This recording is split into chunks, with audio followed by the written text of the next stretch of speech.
This channel is mostly about DIY, but I have encountered such a unique experience traveling Iceland in the last 7 days. I thought I'll share it here. I knew nearly nothing about Iceland before we came. We were already visiting Europe and flying past Iceland, so my wife said we should stop here. I just asked the AI to plan a short trip for us. It came up with a 7-day plan. We have had such a blast, and almost everything I thought I knew about Iceland was wrong. First, the name. I assumed Iceland was such an exotic place covered in ice where life is very extreme, barely any night in the summer and total darkness in the winter. While the daylight part is true, life here is actually quite normal. The Reykjavik metro area feels just like many other small metros. I think whoever named Iceland Greenland got it backwards. I also had no idea Iceland is one of the most expensive countries in the world to travel in. As an old-timer, I normally book budget hotels like a Marriott Courtyard or Residence Inn. I was shocked to find a basic room costing nearly $500 a night. I scrambled and turned to Airbnb, which turned out to be a fantastic experience. I think I'll use it more from here on. With Airbnb, I found places around $150 in town and just over $200 in remote areas. The best part? Having a kitchen to cook in, we saved a ton of money by making most of our own meals. And for wheels, I went full budget mode. An old diesel Dacia Duster with a stick shift and most basic insurance coverage. It cost $812 for the week. Honestly, it was simple, but it did the job. Here's a quick tip. Info desks aren't a big thing here. Even at the airport, it's all about automation. Thankfully, most people speak English. We explored the southern coast. The whole country is only about 1/3 the size of Arizona, so drives were surprisingly short and sweet. Here are the highlights of our tour. It takes about an hour and a half to walk around the entire area. And one thing they are not lack of is water. I think they should share some with Arizona. I don't even know how to pronounce it. It's just a waterfall. Like a picture. Church.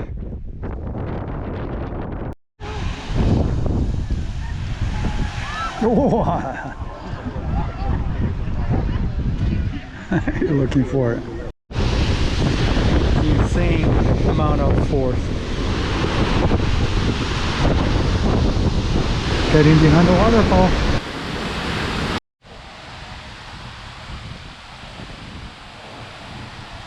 After finishing the first full day of tour, we checked into a Airbnb near a small town called Vik. Any hotel in town will cost $300, $400, $500 or even more dollars. Pretty simple room, but it's good enough. It's just staying for one night. It's a big kitchen. Stove. Skogafoss. I know Foss stands for waterfall. Yet another foss. Waterfall. It's the waterfall world.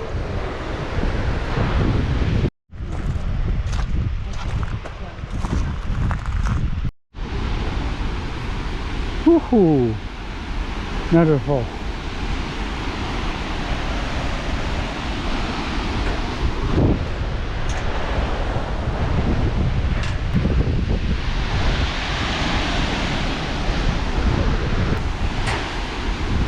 Another thing worth mentioning is if you look at the forecast, it says rain every day. I guess that's the forecast. Just like in Arizona, it says sunny every day. Overcast constantly. But we haven't run into downpour yet. No pun intended. Once you come over the edge, you can continue. That this will go for 16 miles. Last night This is all muddy water. Foss. Foss. That's Iceland. The Fossland.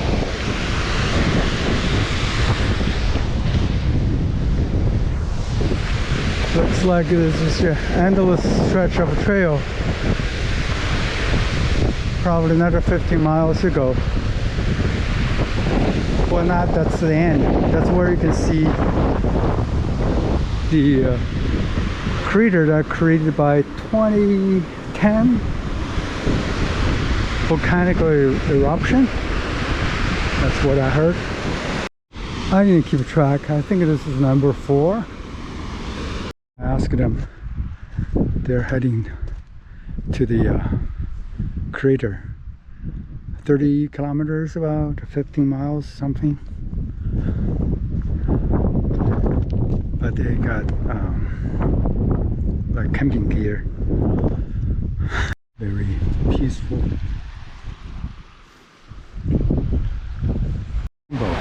Incredible. Then we toured the small town Vik and I loaded up on the groceries. Look at this. Wow. It's black sand. Pretty cool.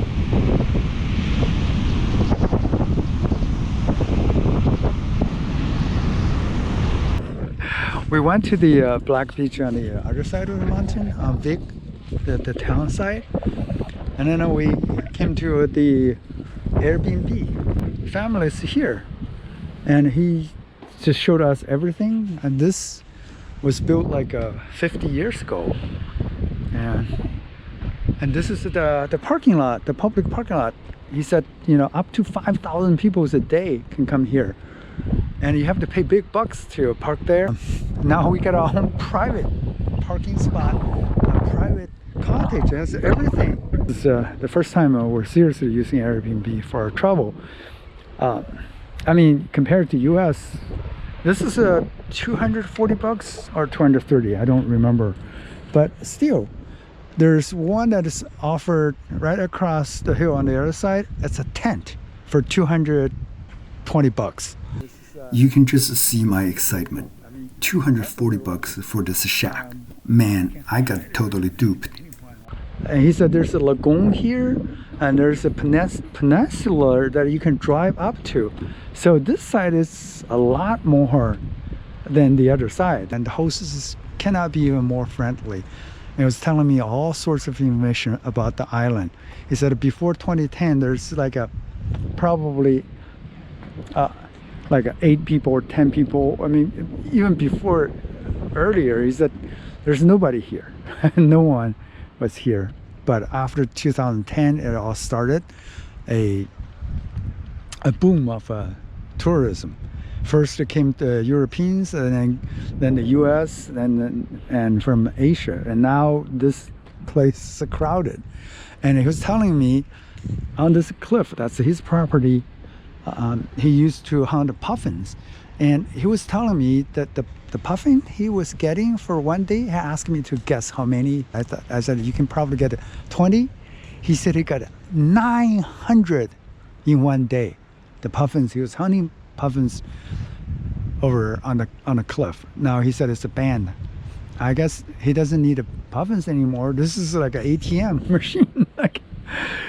And inside the house, if you travel simple, this is plentiful. It has a kitchen, microwave, fridge. I mean, I don't know what it is. It even has a TV. I don't know. I'm gonna watch TV. It has your own shower.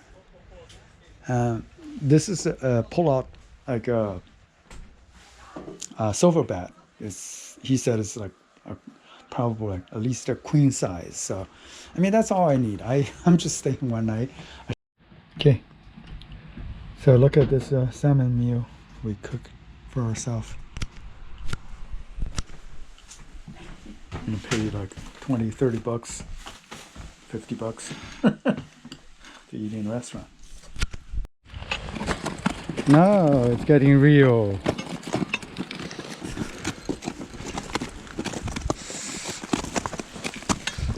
If you want, you can already go to the left to take photos. Because we're gonna do it one by one, so you will have empty space there for the photos and that beautiful spot. Oh, cool. Look, let's see. How far down can I go? And let me... You have this? Okay. You will give me your phone, I will be there. Oh, you Yeah. Yeah, alright, here you go. Yeah, you can fake. Of course you can grab I'll get the real shot. Sell her out. Right there. He'll be like, you're trying to take out the trash Let's can. go that way. Otherwise, they would need photos. Yeah, you can just, yeah. It's just a photo. There's no video. We won't tell. Go right here. Yeah. That work? Yeah, go get it water.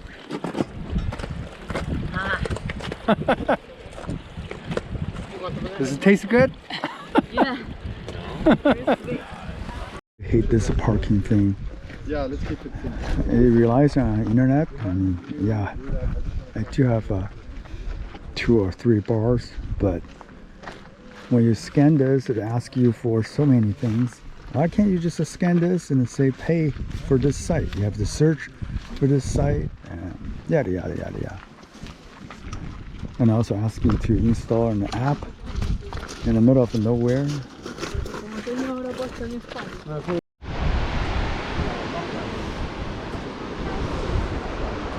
Overflowing with tourists.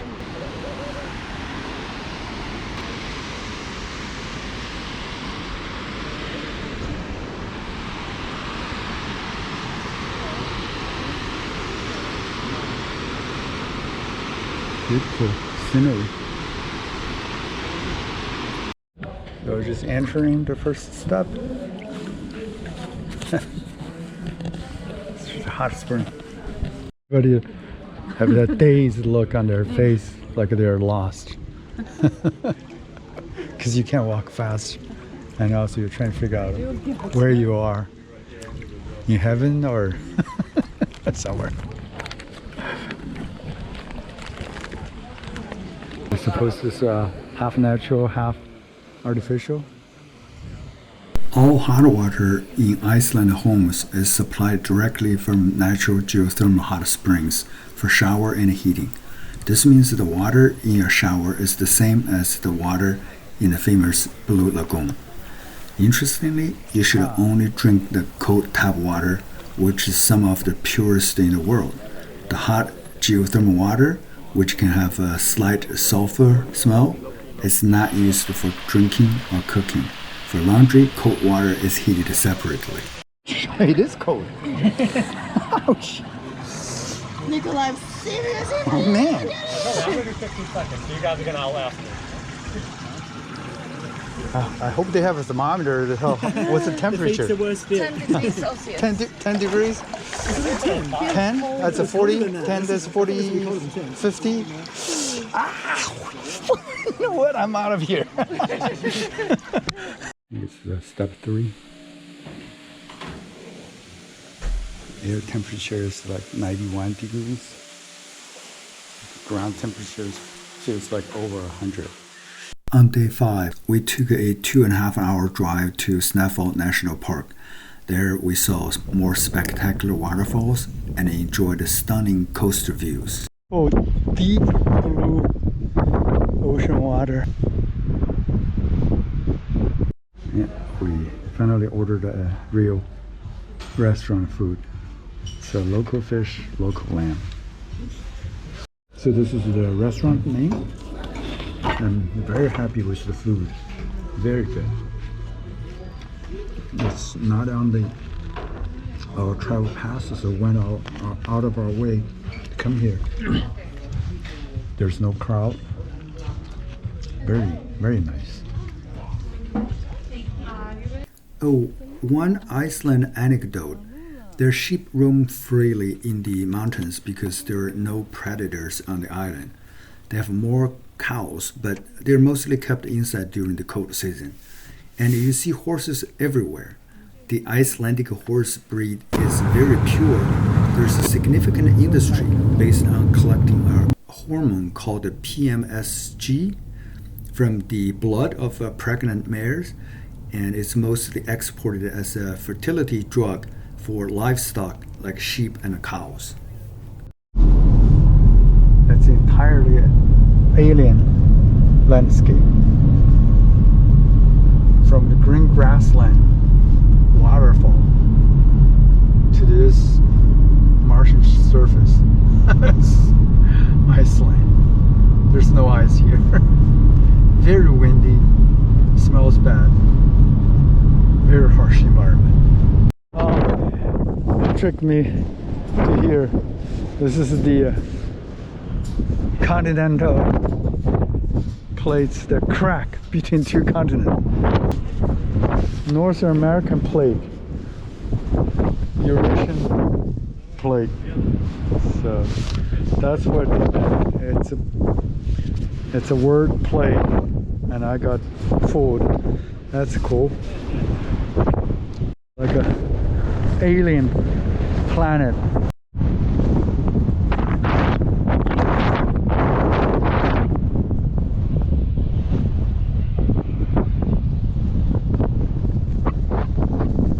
Came out of this National Museum. It does show the nature of the shorter history of this country. And it started to populate around 1,000 years AD, and also small population. They're never involved in any foreign wars. You know, pretty much farming, fishing, then church is pretty much their life until then independence after World War II. And there you have it, a 7-day trip with 6 full days of touring by renting a budget car, staying in Airbnb and cooking our own meals. We kept our budget under control while enjoying a memorable experience. Thanks for watching.